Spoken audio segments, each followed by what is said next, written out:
सारे अच्छे लोगों को इकट्ठा होने की जरूरत है।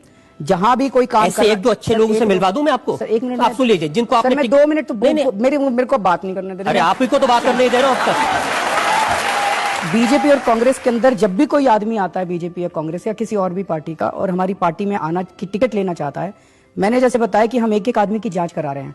जब कोई दूसरी पार्टी छोड़ के आता है तो उसकी 3 गुना जांच कराते हैं हम लोग। जिनकी आपने 3 गुना जांच कराई उनकी थोड़ी जांच मैंने भी कराई। हाँ, बता दीजिए। उत्तम नगर विधानसभा से आपने टिकट दी है देशराज राघव को। इनको माना जाता है राशन माफिया।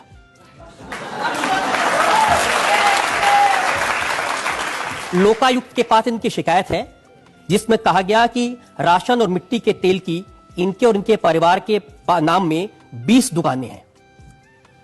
मिलावट का सामान बेचते हैं, पत्नी के नाम पे, बहन के नाम पे, परिवार के नाम पे, और ये सारी डिटेल्स आरटीआई से निकाली हैं। आप चाहें तो मैं आपको पूरी डिटेल दूं। मेरे को सारी पता है सर, मैं अभी बता देता हूं सर। अच्छा, आपको पता है उसके बावजूद आपने इनको टिकट दी? मैं सारा केस बता देता हूं आपको। वाह, मैं सारा केस आपको बता देता हूं। इसके अलावा भी कोई और है? नहीं, बहुत है। अभी तो शुरुआत है। रवींद्र जी क्या बात कर रहे हैं? ठीक है। देशराज राघव अचल शर्मा के खिलाफ पिछली बार इंडिपेंडेंट काउंसलर का चुनाव लड़े थे। अचल शर्मा बीजेपी का आदमी है उत्तम नगर से। अचल शर्मा बुरी तरह से हार गया। मैं अचल शर्मा की नहीं पूछ रहा, माफिया तो ये है जिनको आपने टिकट दिया है। बात तो बता दूं आपको। अब मेरे को पूरा करने देंगे, बीच में काटेंगे नहीं? नहीं, बिल्कुल काटूंगा। अगर मैं पूछ रहा हूँ कि क्या इनके खिलाफ लोकायुक्त पर शिकायत है कि नहीं है? सर, मैं जवाब देना पड़ेगा। अगर आप मेरे को जवाब देने देंगे तब तो मैं जवाब। आप जवाब दे नहीं रहे, आप तो दूसरी बात के बारे में बात कर रहे हैं। तो फिर ऐसे तो काम नहीं चल सकता। ऐसे ही काम चलेगा?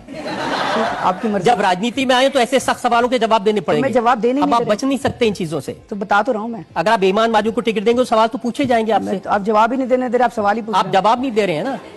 चलिए, अब बोलूंगा। बोलिए। मेरे को बात पूरी करनी पड़ेगी, बिकॉज वो बात पूरी। आप बात बोल नहीं रहे, बार बार घुमा रहे। आप बार बार कह रहे मुझे बोल नहीं दे रहे, लेकिन बोल नहीं रहे। मैं तो चुप हूं, बोलिए। अचल शर्मा को इन्होंने पिछली बार हराया था। आप अचल शर्मा के पीछे पड़े। सर, ये अचल शर्मा की कंप्लेंट है। ये अचल शर्मा की कंप्लेंट। मैं आपसे पूछ रहा हूँ कि देशराज राघव। सर, ये नहीं है उनके दुकान। एक भी दुकान देशराज राघव के सामने अगर आप साबित कर दें, हम अपनी पार्टी बंद कर देंगे। नहीं, ये प्रूफ है। ये आरटीआई से इंफॉर्मेशन आई है। ये प्रूफ है।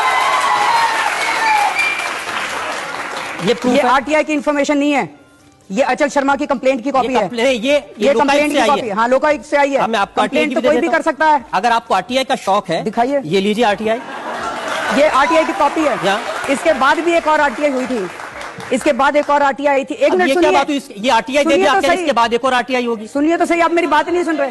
ये जो आरटीआई आई थी, एक मिनट, ये देशराज राघव के खिलाफ एक आरटीआई है। हाँ। लोकायुक्त की अगर आप पूरी कंप्लेंट पढ़ें, लोकायुक्त की कंप्लेंट में लिखा हुआ है कि उन्होंने अचल शर्मा ने एक आरटीआई डाली जिसके अंदर उनको एक इन्फॉर्मेशन मिली। उसके बाद उन्होंने दूसरी आरटीआई डाली जिसमें डिपार्टमेंट ने ये कबूल किया कि हमने जो पिछली आरटीआई का जवाब दिया था वो गलत था और देशराज राघव के नाम पे एक भी दुकान नहीं है। देखिए, आपके समर्थक के बारे में इल्जाम लगे तो आप एक आरटीआई, दूसरी आरटीआई, लोकायुक्त ये सब करने लगते हैं।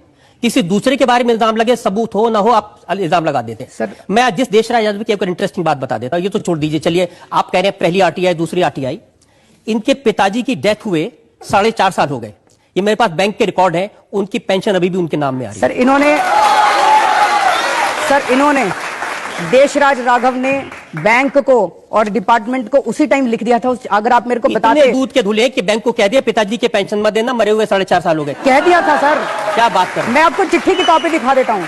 मैं आपको चिट्ठी की कॉपी दिखा देता हूँ। बैंक की कॉपी है, अभी हाल ही में बैंक में जमा हुए पैसे। हाँ, तो सर इसमें से उन्होंने 4 साल पहले जब उनके पिताजी की डेथ हुई थी, उन्होंने जो चिट्ठी लिखी थी बैंक को, वो चिट्ठी की कॉपी अगर आप मेरे को पहले बताते, मैं वो सारे सबूत लेके आ जाता आपके पास। आप पहले आदमी जो मुझे कह रहा है आपकी अदालत में आया तो मुझे पहले बता देता क्या कर रहा है। तो सर, अगर आप ये डॉक्यूमेंट्स दिखा रहे थे, ये तो वन साइडेड डॉक्यूमेंट्स है ना। ये तो वन साइडेड डॉक्यूमेंट। आपने भी, मैं आपको काउंटर देने के लिए तैयार हूं। जब लोगों पर इल्जाम लगाए हैं ना, तो वन साइडेड डॉक्यूमेंट पर लगाए हैं। हाँ, तो सर आप तो उसके बाद आप जब प्रेस कॉन्फ्रेंस करते हैं जिसके खिलाफ में, उसको पहले बता देते हैं मैं आपके खिलाफ ये बोलने वाला हूं, जवाब लेके आ जाओ। ऐसा तो नहीं हो सकता। नहीं, तो ठीक है भाई, अब तो जनता तय करेगी। मैं आपको और एग्जाम्पल बताता हूँ। करोल बाग से आपने विशेष रवि को टिकट दिया है। उनके भाई चकित रवि अभी 26 अगस्त को किडनैपिंग के इल्जाम में पकड़े गए जेल में। ऐसे आपके उम्मीदवार हरीश अवस्थी, विनोद कुमार, बड़ी लंबी लिस्ट है ऐसे उम्मीदवार। अब आप क्या करेंगे? जिन उम्मीदवारों के खिलाफ इल्जाम है, जिन उम्मीदवारों के खिलाफ भ्रष्टाचार के आरोप हैं, जिन उम्मीदवारों के खिलाफ या उनके भाई के खिलाफ क्रिमिनल केस हैं, उनको उम्मीदवार बनाए रखेंगे या हटा देंगे? सर ये हम सारी जांच कर चुके हैं, ये सारे डॉक्यूमेंट्स आपके पास वन साइडेड डॉक्यूमेंट आप ही जांच करते हैं, आप ही फैसला करते हैं, आप ही उम्मीदवार बनाते हैं। सर हम लोगों ने सारी अपनी इंटरनल जांच कराई है, और अगर सबूत ये सर लोकायुक्त में कंप्लेंट तो कोई भी जाके पॉलिटिकल ओपोनेंट दे सकता है। हमारे जितने भी कैंडिडेट्स हैं उनके खिलाफ कोई भी जाके कंप्लेंट दे देगा और फिर ये दिखाएगा जी देखो लोकायुक्त में कंप्लेंट है, लोकायुक्त में कंप्लेंट है। भाई हम भी तो देखेंगे ना कि कंप्लेंट में कुछ मनमोहन सिंह की तरह बात कर रहे हैं। मनमोहन सिंह तो बोलते ही नहीं है, मैं तो बहुत बोल रहा हूं। ये लोग कंप्लेंट कर देते हैं, मुझे क्या पता इसमें क्या है। मैं थोड़ी कह रहा हूं मुझे क्या पता, मुझे पता है, मैं सारे जवाब तो दे रहा हूं आपको। आप सुन ही नहीं रहे जवाब। कहां जवाब दे रहे हैं आप? मैं सारे जवाब आज ये पहली बार ऐसा लग रहा है अरविंद केजरीवाल के पास जवाब नहीं है। आप जो मर्जी कह लीजिए कि हाँ ठीक है मेरे पास जवाब।